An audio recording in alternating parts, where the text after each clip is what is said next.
the first thing I would answer is is to drop that how, to take how out of your question. So can you ask that same question without using the word how? Because how is a violent question. How demands that there a plan be put forth. How demands that there be a map. Do this, do that, do this, do the other. That's violence. So that's the beginning of it. What do you say? Well, I'm 100% serious when I say that if you need the answer to the question, then what is a pointed and to the point and a live question. How, there's what dead people answer. How is what people who believe things and go to church ask. Go ahead, Timothy. But we'll get to it for sure. Timothy.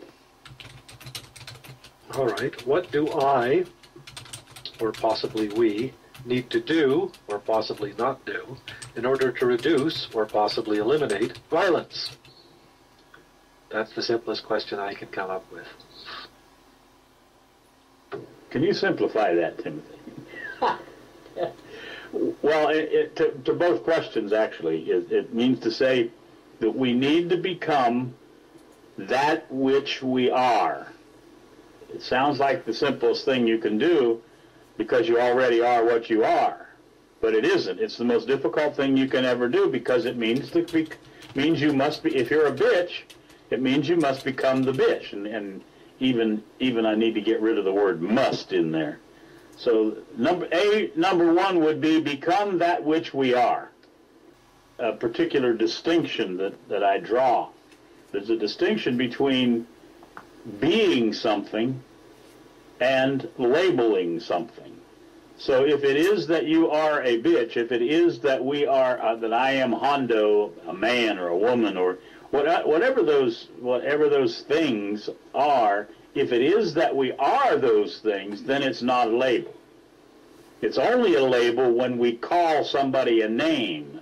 If somebody were to call you a name, then that's labeling you. But if they are pointing towards the actions that you're taking, for instance, if you get into a tight situation and you tell a lie, and someone says you're a liar, they're not calling you a name and they're not putting a label on you.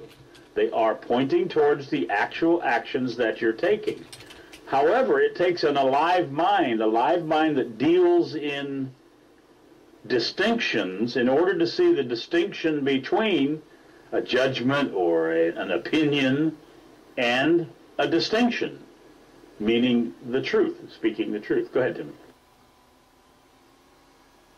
Okay, but in terms of being something fully, which is what you seem to suggest here, you gave the example, I think, of being a bitch. How about, say, being selfish? Does that mean that for a moment or a time we should be 100% selfish?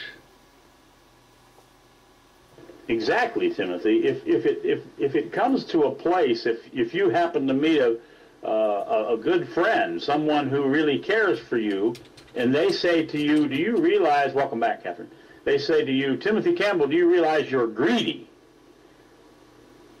And you look at them and say, well, they took the opportunity, they took the time to say something about me. At least I could do is take the time to see if the truth or the non-truth about that. So you take a look, and if you discover greed in your life, then at that point, you need to discover perhaps 100% of the greed that you are. In other words, you notice every action of greed that's in your life.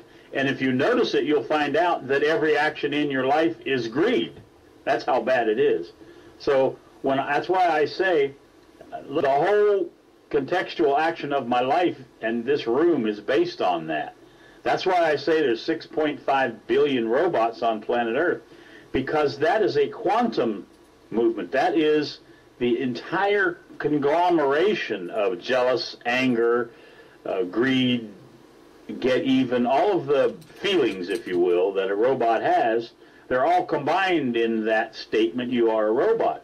So if you can see, if each person can see that they are a robot, then in quantum, the action of transformation can take place.